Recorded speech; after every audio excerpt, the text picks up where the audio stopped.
Mi nombre es Evair Córdoba, estoy casado cerca de 5 años con Fiona y realmente es un gozo para nosotros estar acá, es un privilegio y no lo digo como cliché, sino porque realmente es así, es un gozo poder estar con la iglesia de Jesucristo. La semana pasada nomás estuve en la iglesia de Jesucristo en Perú y ahora estoy aquí en España, en Ciudad Real, y me siento como en casa realmente. ¿Por qué? Porque comparto la misma fe que ustedes, compartimos la misma fe y somos familia en Jesucristo, somos familia en un solo espíritu.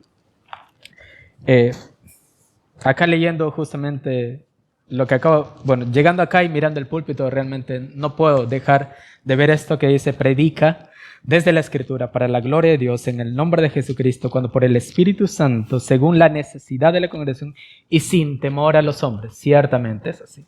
Realmente esto me anima más a poder predicar con mucha pasión y con amor esto.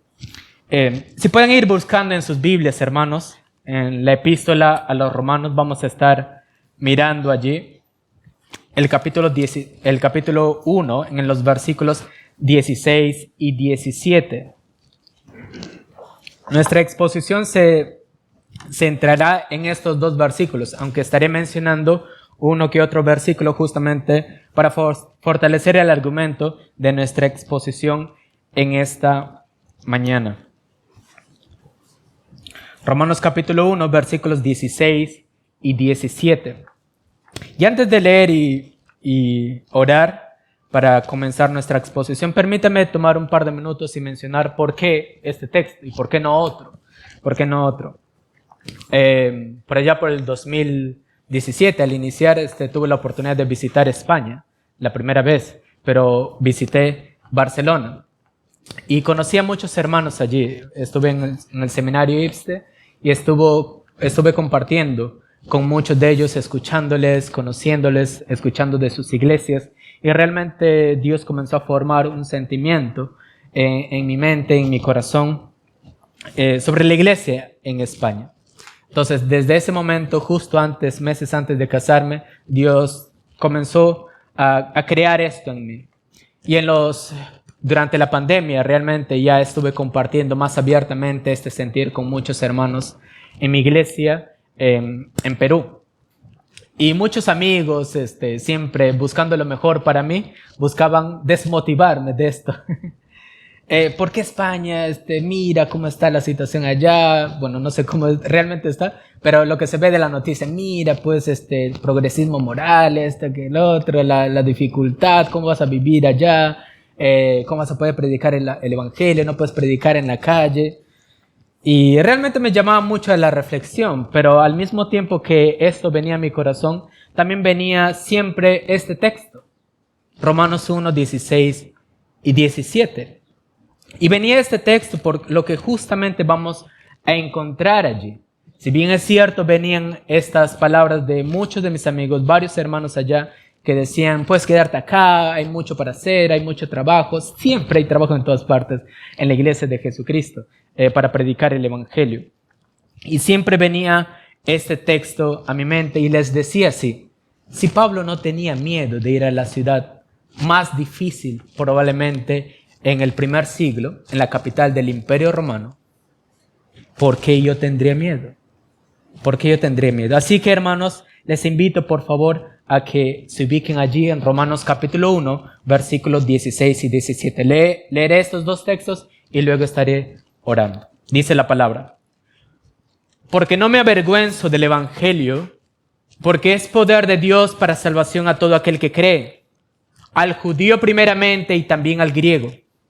Porque en el evangelio la justicia de Dios se revela por fe y para fe, como está escrito: mas el justo por la fe vivirá. Oremos. Bendito Dios y Padre, te alabamos y te bendecimos por este día que tú has creado. Tenemos el privilegio de poder reunirnos abiertamente en este lugar y disfrutar de este tiempo de comunión. Comunión que tú has creado en tu Hijo Jesucristo, comunión que es formado en tu Santo Espíritu. Bendito Dios, te ruego que tú utilices al instrumento humano que tú utilices al expositor para que todos nosotros podamos contemplar la cruz, que podamos ver a Jesucristo, que el predicador no haga más que esconderse detrás de la cruz y que podamos mirar a Jesucristo, podamos mirar su cruz y no avergonzarnos de ella.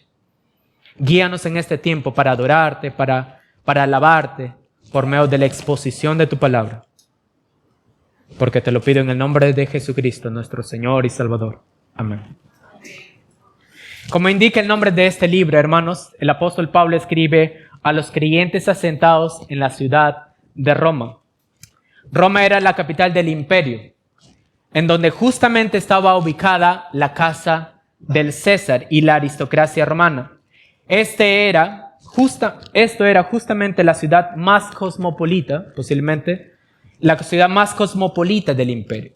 Allí habían llegado cristianos que muy posiblemente habían pasado por Jerusalén. Esto lo podemos encontrar en Hechos capítulo 2, que cristianos habían llegado allí, habían escuchado el evangelio y que muy posiblemente muchos de ellos al final llegaron a la ciudad de Roma. Esta comunidad de cristianos asentados allí estaba formado de judíos y gentiles, y con el poco conocimiento que tenían de las Escrituras, habían crecido. Sin embargo, ningún apóstol todavía había llegado a estas iglesias. Esta iglesia estaba constituida de varias iglesias, pequeñas iglesias que posiblemente estaban en sinagogas, en casa de muchos creyentes. Y como no había llegado todavía ningún apóstol hasta ese momento, Pablo deseaba ir allá y enseñarles, instruir a estos creyentes. Por eso es que vemos allí en el versículo 15, Pablo expresa realmente la urgencia de su deseo en ir a la ciudad, a la capital del imperio, para exponer el evangelio, todo el consejo de Dios a estos cristianos. El apóstol Pablo entiende que anunciar el evangelio a estos creyentes es mucho más que iniciarlos en la fe del Señor Jesucristo. Estos ya eran creyentes, pero él dice quiere llegar allá para anunciaros el evangelio. Es instruir en todo el abanico de verdades de la palabra de Dios, aún en las más difíciles. ¿Con qué propósito? Para que la iglesia de Dios sea sólida, para que sea bien establecida. Pero hasta ahora, él no ha podido ir. Él expresa su deseo, quiere llegar allá para enseñarles todo el consejo de Dios, pero él dice que fue estorbado, impedido. No obstante, su deseo permanece. Y su plan en ir hacia ellos está fijo. Mientras tanto, él envía esta carta para que desde ya vayan siendo instruidos en el mensaje que él quiere compartirles, quiere recordarles, profundizar en aquello que saben.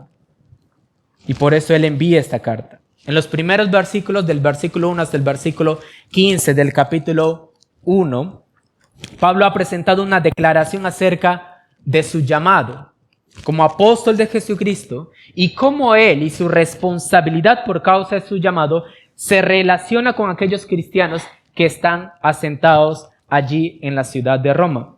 Y llegado a los versículos 16 y 17, nos presenta el corazón de la carta. Nos presenta el tema central de la carta, el más importante, el tema que permea todos los otros tópicos en esta carta. Y por extensión, texto quizás más importante de todo el Nuevo Testamento y todo el Antiguo Testamento. ¿Por qué? Por el tema que allí se expone en estos dos versículos, que es el Evangelio. En estos versículos se concentra el espíritu del cristianismo, el corazón del cristianismo, el sentido del ser como existencia del cristianismo, el sentido misionero para nosotros.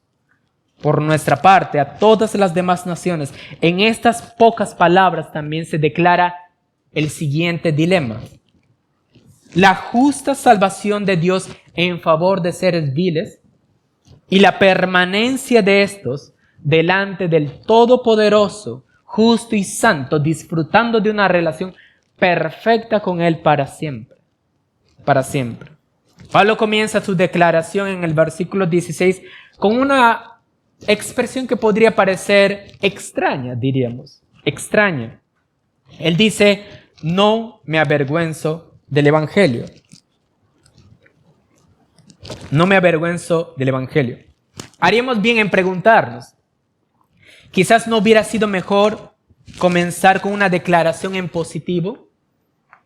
¿Por qué decir no me avergüenzo del Evangelio? ¿No sería mejor decir, y Pablo utiliza esta expresión en otros lugares, me glorío? ¿No sería mejor decir me glorío en el Evangelio porque es el poder de Dios? ¿No hubiera sido mejor esto? Haríamos bien en hacernos esa pregunta, hermanos. Pero haríamos mejor si nos preguntamos a partir de la expresión que Él eligió, porque al final toda la Escritura es inspirada por Dios. No solamente las ideas, sino cada palabra.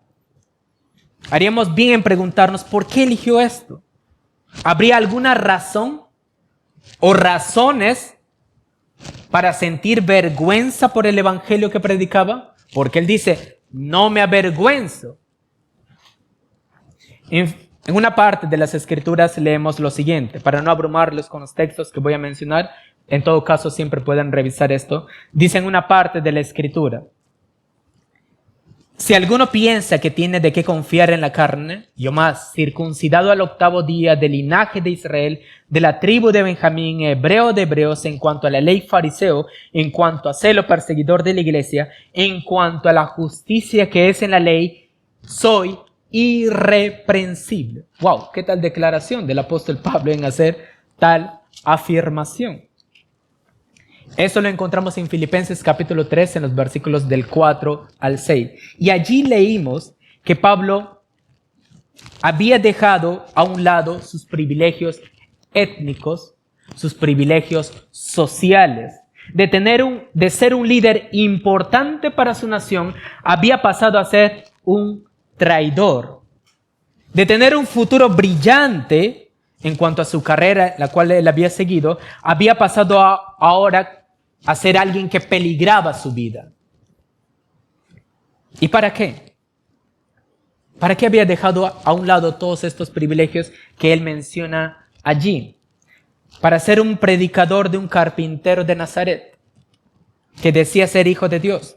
Para ser un embajador de alguien que había muerto en un madero, como un ser maldito, por personas romanas, para predicar que la esperanza de salvación en el mundo estaba en un hombre que ni siquiera pudo salvarse a sí mismo, para ser un predicador de un hombre que fue arrestado, quienes sus discípulos, aun los más cercanos, huyeron rápidamente de él, para predicar de un Señor que invitaba a comer su carne y su sangre, para predicar de un Señor que tenía como pueblo a esclavos, prostitutas, criminales, ladrones, viudas, niños, huérfanos, etc. La escoria de la sociedad romana. Este hombre era Saulo de Tarso, que había dejado sus privilegios para convertirse en Pablo, predicador de este Señor de Galilea, de una región nada importante en el Imperio Romano. ¿Podría haber razones para sentir vergüenza? A los ojos del hombre sí. A los ojos del mundo, sí. Cristo había vivido y había muerto de la manera más sencilla, mansa, frágil, débil, como un cordero enmudecido, sin que nadie se atreviera a ayudarlo. Aún los más cercanos le negaron, se escondieron, miraron a lo lejos. Ni siquiera el Cristo mismo hizo algo para librarse de esa muerte. Este Cristo de quien predicaba era el Dios de estos cristianos. Los dioses griegos y romanos se presentaban como seres poderosos, que combatían entre ellos y contra todos los demás. Eran dioses victoriosos en las guerras. Incluso el César, que era considerado un dios, invitaba al rendimiento y adoración por causa de su grandeza y lo que representaba muy diferente al Dios de los cristianos. Por lo menos de lo que podrían escuchar y ver. Es verdad que el apóstol Pablo expresa su sentir en estas palabras, pero también es verdad que dice esto porque podría haber muchos muchos creyentes tentados a esconder su cristianismo en Roma. Ser cristianos, pero al mismo tiempo esconderse de ello. Que sentían avergonzados e intimidados en decir, yo creo que Jesucristo de Nazaret, el hijo del carpintero, el que nació de una virgen, el que fue crucificado, el Hijo de Dios, Él es el Señor de la tierra, no el César, ni ningún otro dios romano, griego, de alguna otra nación, sino Él. Algunos años después, Pablo llegaría a Roma. Él escribe esta carta y la carta llega a ellos. Pero años después, Pablo llega a la ciudad a donde él había deseado llegar, pero llega como hombre encadenado, como un criminal. Y al llegar a esa ciudad se encuentra con aquello que él ya sabía, que los cristianos vivían intimidados y con temor, por lo que su rol evangelístico de estos cristianos en la ciudad de Roma se estaba perdiendo por causa del temor. Una vez llegado a Roma, los cristianos entienden que Pablo está allí, en esas circunstancias, afligido por causa del evangelio, del cual él dice, no se avergüenza. Y entendido así, los cristianos se envalentonan, se arman de valor y dejan la vergüenza y el miedo a un lado para hablar de Cristo. Y allí me gustaría que puedan ubicarse, leer rápidamente a modo de referencia esto en Filipenses capítulo 1. Filipenses capítulo 1, versículos 12 y 14. Yo entiendo, como muchos comentaristas y estudiosos, de que Pablo escribe esta carta y otras 3 más desde la ciudad de Roma, encarcelado. Y desde allí, él dice estas palabras. Filipenses 1, 12 y 14. Quiero que sepáis, hermanos, que las cosas que me han sucedido han redundado más bien para progreso del Evangelio, de tal manera que mis prisiones se han hecho patentes en Cristo en todo el pretorio y a todos los demás. Y la mayoría de los hermanos, cobrando ánimo en el Señor con mis prisiones, se atreven mucho más a hablar la palabra sin temor. En un mundo, hermanos, donde la gente busca el milagro más espectacular, o donde lo más sofisticado e inteligente es alabado, y donde el pluralismo o relativismo está en boga, el cristianismo difícilmente encuentra cabida. La ridiculización por ser cristiano y creer en el Evangelio no es algo nuevo. No pensemos que es algo de las últimas décadas. Desde su fundador, Jesucristo mismo, el Evangelio ha sido razón de mofa. Y por esto es que muchos cristianos se avergonzaban y tenían temor. Pero Pablo dice, no me avergüenzo del Evangelio. No me avergüenzo del Evangelio. No se te avergüenza del Evangelio mismo. Pues este Evangelio no es de su autoría, ni de ningún otro hombre. En las primeras líneas de Romanos leemos lo siguiente. En Romanos 1, si volvemos allí, Pablo dice, Pablo, siervo de Jesucristo, llamado a ser apóstol, apartado para el Evangelio de Dios, que él había prometido antes por sus profetas en las Santas Escrituras, acerca de su Hijo, nuestro Señor Jesucristo, que era del linaje de David según la carne. Este Evangelio, del cual Pablo no se avergüenza, es el Evangelio de Dios. Él es el creador, el generador de estas buenas noticias. El Evangelio también es el Evangelio de las Escrituras, anunciada por medio de los profetas del Antiguo Testamento. Cientos de años atrás, Dios proveía este Evangelio. Y este Evangelio es el Evangelio de Jesucristo. Él es la buena noticia. Él es el objeto y mediador de salvación. No es de Él. De este Evangelio Él no se avergüenza. Y de este Evangelio del cual Él no se avergüenza, Pablo dice, es el poder de Dios. El Evangelio no es una pastillita para el alma. En Perú dicen esto, una pastillita para esto.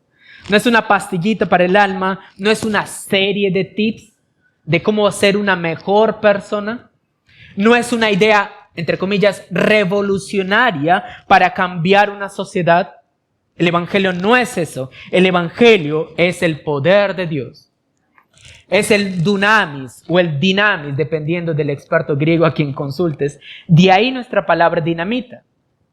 A diferencia de lo que podríamos imaginar de lo que es la dinamita al día de hoy, que destruye, el dunamis de Dios no es un poder que destruye o daña vidas, pero sí es un poder que altera, cambia, regenera, cura, transforma, reconstruye, libera y salva vidas. El poder de Dios es aquella obra eficaz y transformadora de Dios por medio de la predicación del Evangelio. Hace un cambio en la vida de la persona, en la vida del individuo. No puede haber un cambio si éste penetra en el corazón de la persona.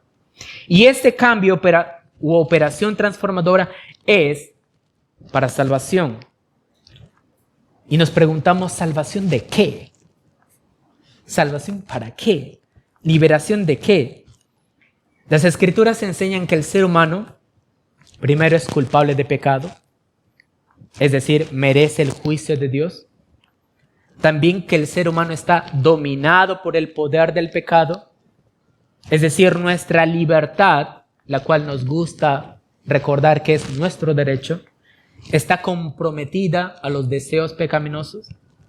Y también estamos contaminados por el pecado, por lo que todas nuestras acciones y deseos estarán afectados por ello. El poder de Dios en el Evangelio nos salva de todo esto, de manera completa y profunda.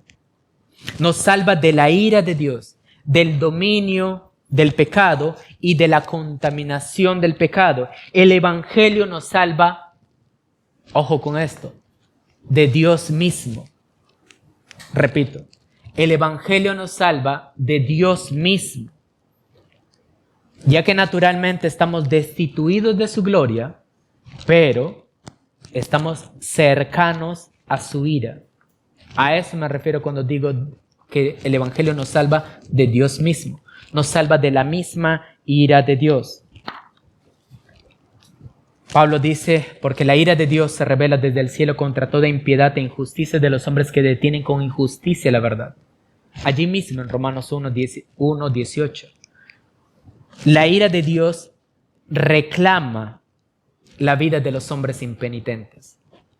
La ira de Dios reclama la vida de los hombres impenitentes, de aquellos que no han puesto su confianza en Jesucristo, de aquellos hombres que detienen con injusticia la verdad que les es manifiesta en el mundo.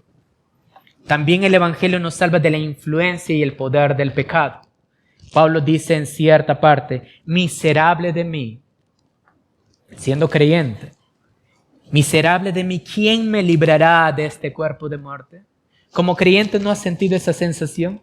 Que quieres servir a Dios, quieres realmente ya no sentir esa pecaminosidad que está moviéndose en tu mente y en tu corazón y que te mueve muchas veces a pecar. Miserable de mí, ¿quién me librará de este cuerpo de muerte? Es decir, quiere una transformación de su ser totalmente. Y él dice, gracias doy a Dios por Jesucristo nuestro Señor. Gracias a Él por el Evangelio.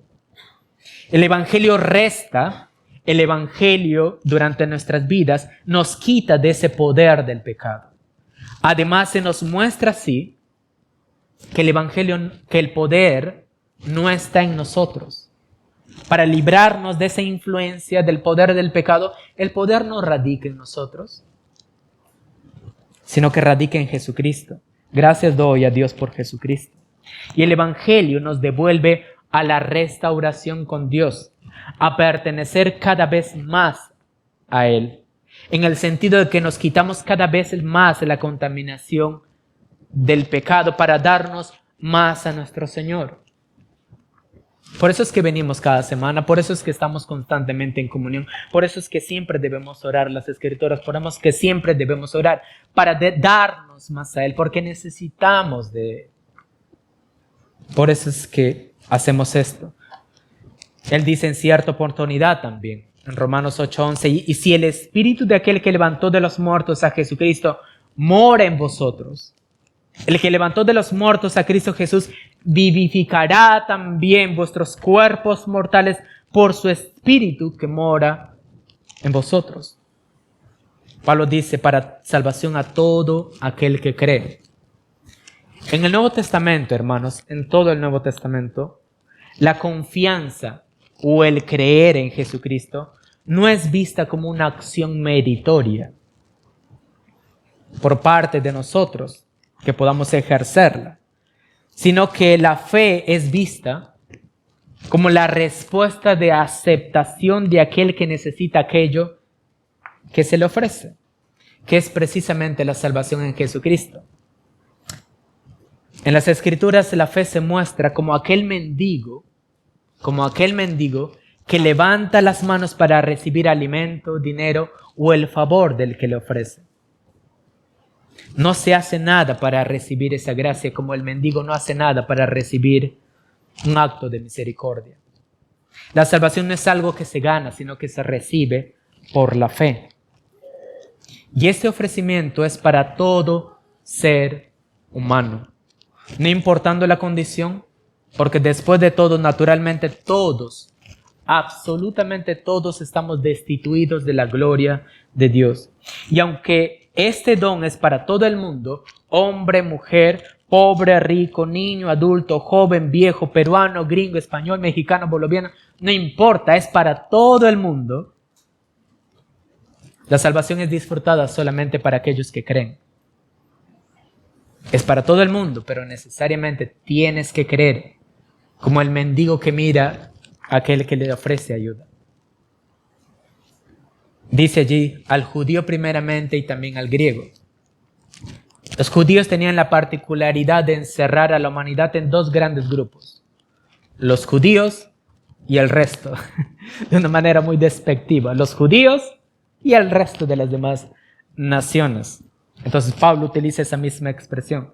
Si bien es cierto, los judíos serían los primeros en escuchar y creer en el Evangelio por cuanto a ellos se les había hecho las promesas de salvación en esta tierra, no obstante la salvación era igualmente disfrutada por todas las personas que creerían, no importando la nacionalidad, sino importando el creer, reconociendo la miseria humana y rogando por misericordia, porque no hay justo, dice Pablo también, no hay justo ni a un solo uno, y porque hay un solo mediador entre Dios y los hombres, Jesucristo hombre. Hermanos, si tú crees en el Evangelio, si tú crees que el Evangelio es el poder de Dios, entonces jamás considerarás que una persona, por más malvada que sea, por más miserable que sea, por más hundido en el pecado en que esté, sea de cualquier nacionalidad, no importa, habrá oportunidad de salvación para esa persona. Solo si éste cree. Porque el Evangelio es el poder de Dios. No hay hombre alguno, no hay mujer alguna que pueda impedir aquello que Dios quiere hacer. Si Dios ha provisto salvarle, le va a salvar, pero es necesario el Evangelio, porque el Evangelio es poder de Dios. Una siguiente razón por la que Pablo nos presenta razones para no avergonzarse del Evangelio es, versículo 17, porque en el Evangelio la justicia de Dios se revela por fe y para fe, como está escrito, mas el justo por la fe vivirá. En el Evangelio se expone, se revela cómo el hombre vil, corrupto y digno de condenación eterna puede entrar en una relación con el Dios santo, justo, bueno y lleno de indignación por el pecado. Estas dos cosas son claras en las Escrituras, hermanos. Del hombre se dice en Job capítulo 15, 14 al 16. Job 15, 14 al 16. ¿Qué cosa es el hombre para que sea limpio? Y para que se justifique el nacido de mujer. He aquí, en sus santos no confía, refiriéndose a Dios. Y ni aun los cielos son limpios delante de sus ojos. Cuanto menos el hombre abominable y vil, que bebe la iniquidad como agua, tan fácil como beber el agua de este vaso, es fácil para el ser humano pecar contra Dios. Y otra cosa también es verdad, dijimos dos cosas. En Nahum, capítulo 1, versículos 2 y 3, pueden buscarlo después, quizás sea un poco difícil de encontrarlo para algunos. En Nahum, capítulo 1, versículos 2 y 3 dice: Jehová es Dios celoso y vengador. Jehová es vengador y lleno de indignación. Se venga de sus adversarios y guarda enojo para sus enemigos. Jehová es tardo para la ira y grande en poder, y no tendrá por inocente al culpable. El Dios del Antiguo Testamento es el Dios del Nuevo Testamento. No pensemos que son dos dioses diferentes, es el mismo. Pero Jehová a sus enemigos se presenta de esa manera.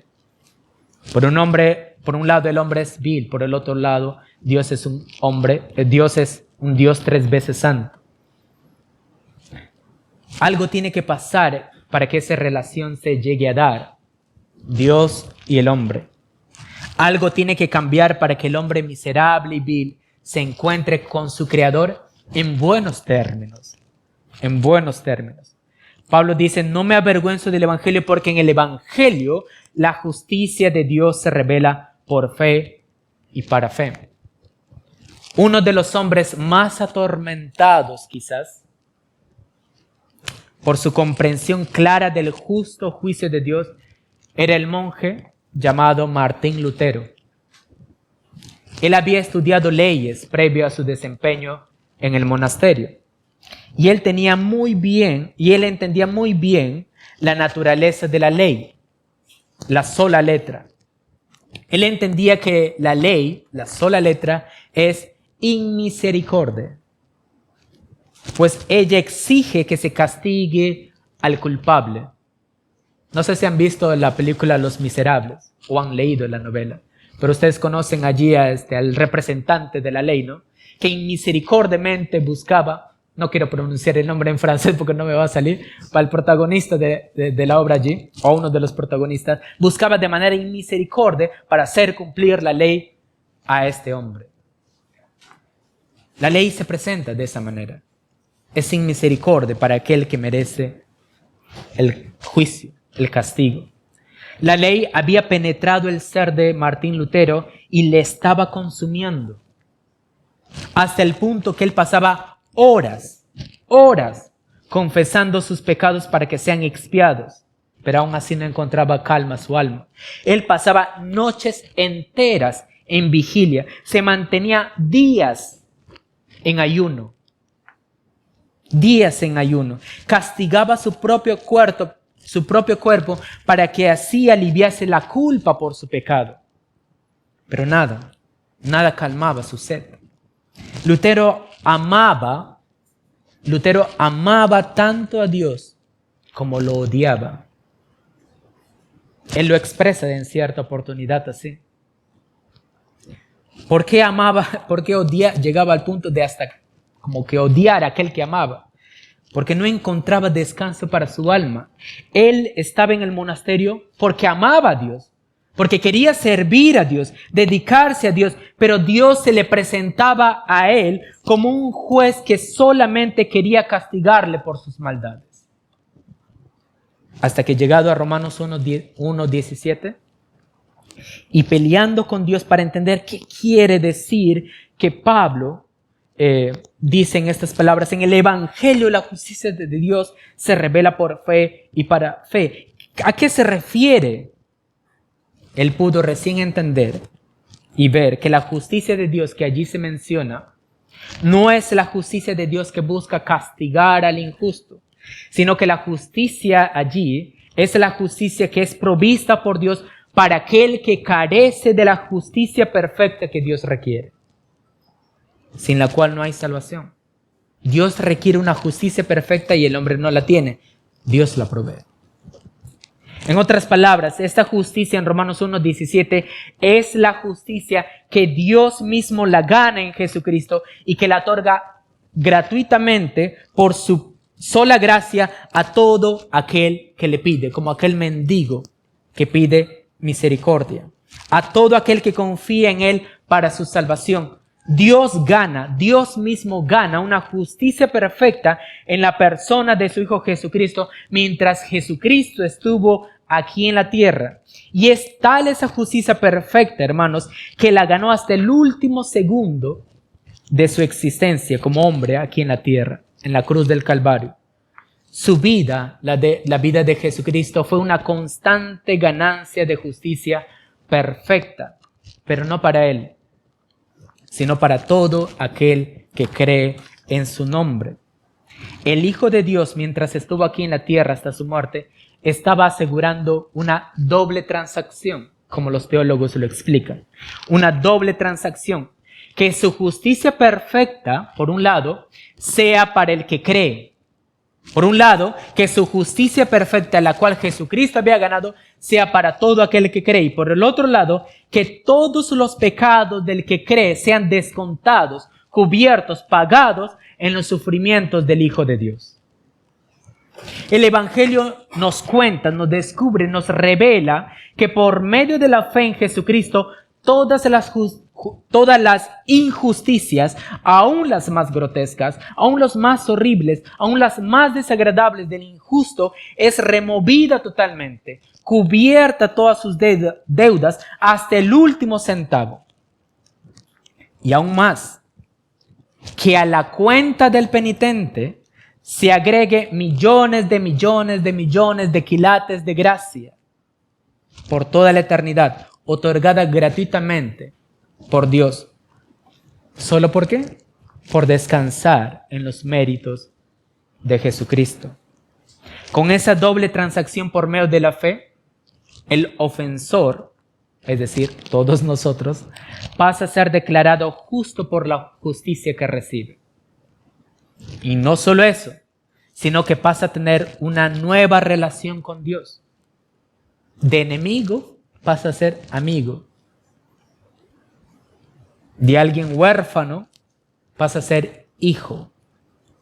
Mas a todos los que recibieron, dice en Juan, a los que creen en su nombre les dio potestad de ser hechos hijos de Dios.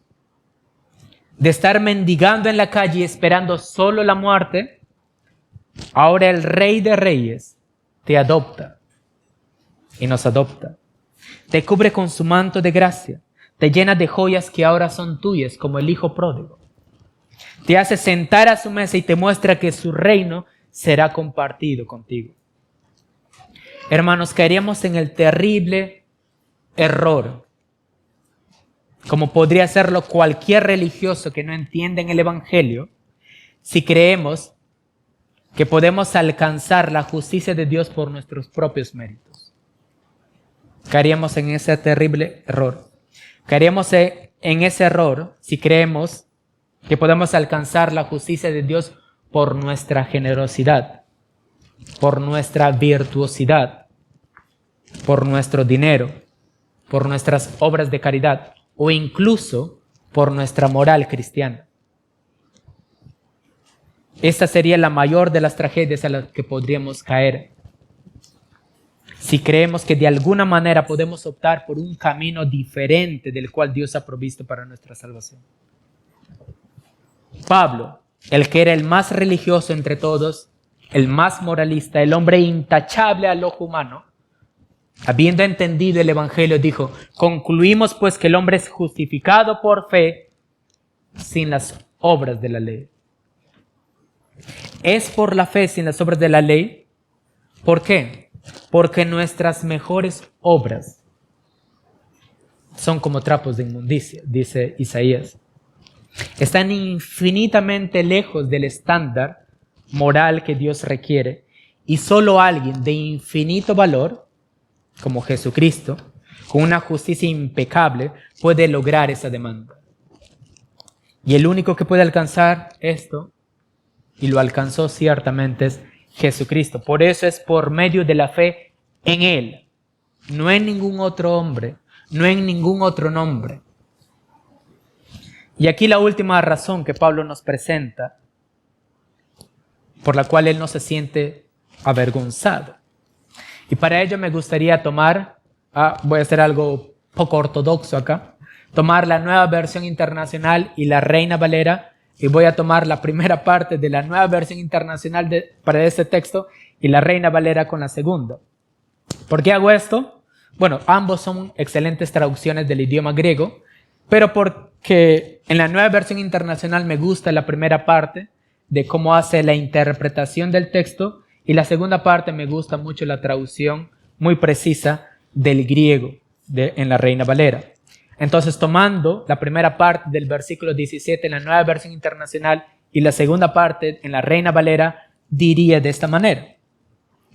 De hecho, el versículo 17, de hecho, en el Evangelio se revela la justicia que proviene de Dios, la cual es por fe de principio a fin. La cual es por fe de principio a fin. Como está escrito, mas el justo por la fe vivirá.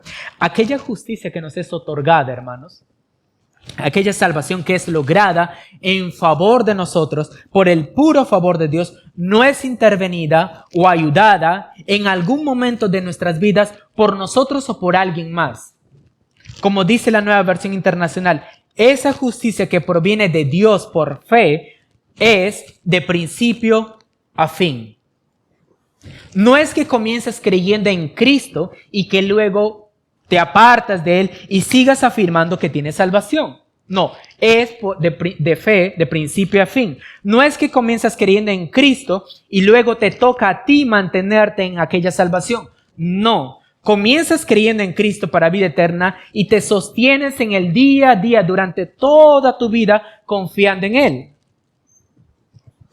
Esta declaración vacía nuestra confianza en nosotros mismos para alcanzar la salvación y mantenernos en ella, y así depender completa y absolutamente en Jesucristo y no en nosotros.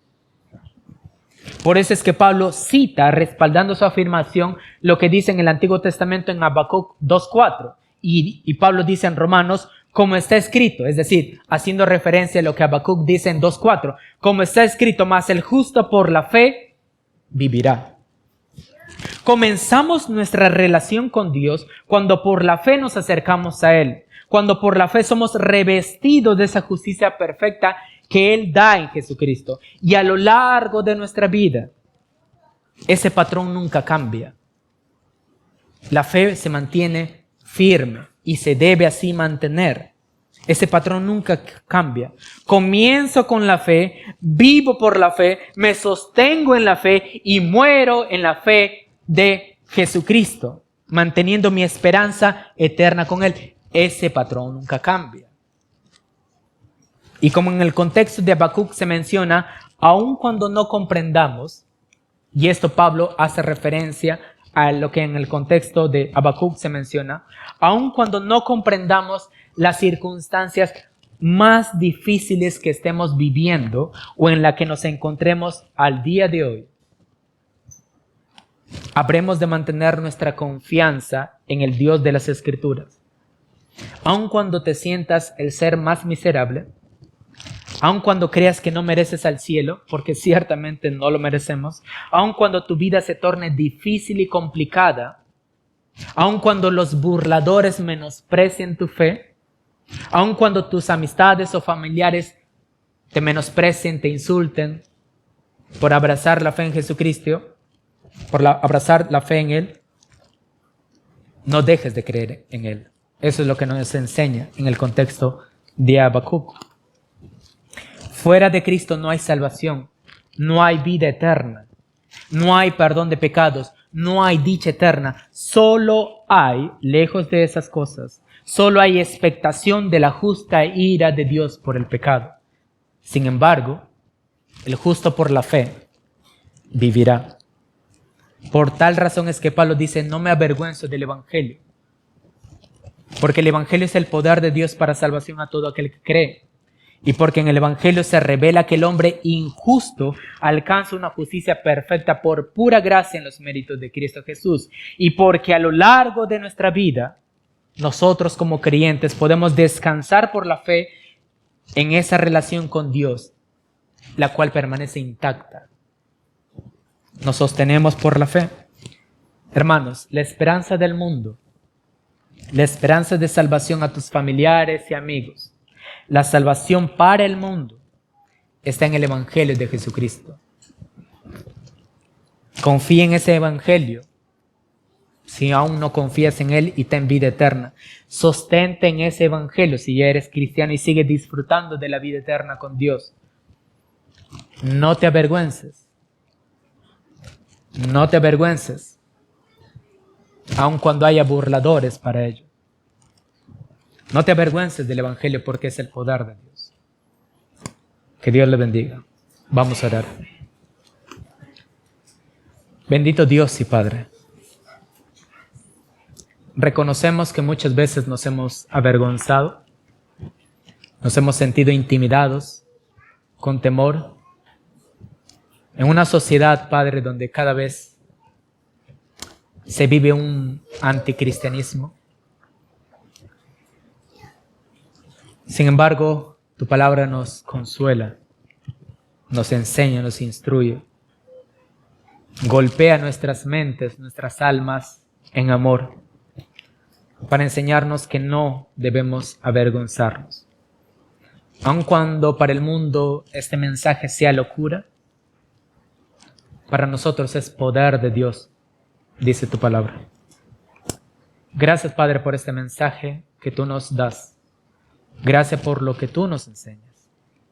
Te ruego que este mensaje cale al hondo de nuestra alma y pueda fortalecer nuestro ser, de tal manera que en amor, en gracia, en misericordia podamos afirmar nuestra fe y presentar nuestra fe frente a todo aquel que demande razón de ella. Te ruego, Padre, que fortalezca este mensaje a nuestros espíritus y frente a la oposición podamos en ese mismo amor presentar el Evangelio, porque no hay salvación fuera del Evangelio, porque no hay vida eterna fuera del Evangelio y porque cualquier persona puede acceder a ella gratuitamente. Ayúdanos, pues, para que este mensaje vaya más allá de estas 4 paredes, penetre en nuestra alma y pueda hacer una enorme influencia a nuestros amigos, familiares, a nuestros prójimos, y más personas vengan a ser adoradores tuyos.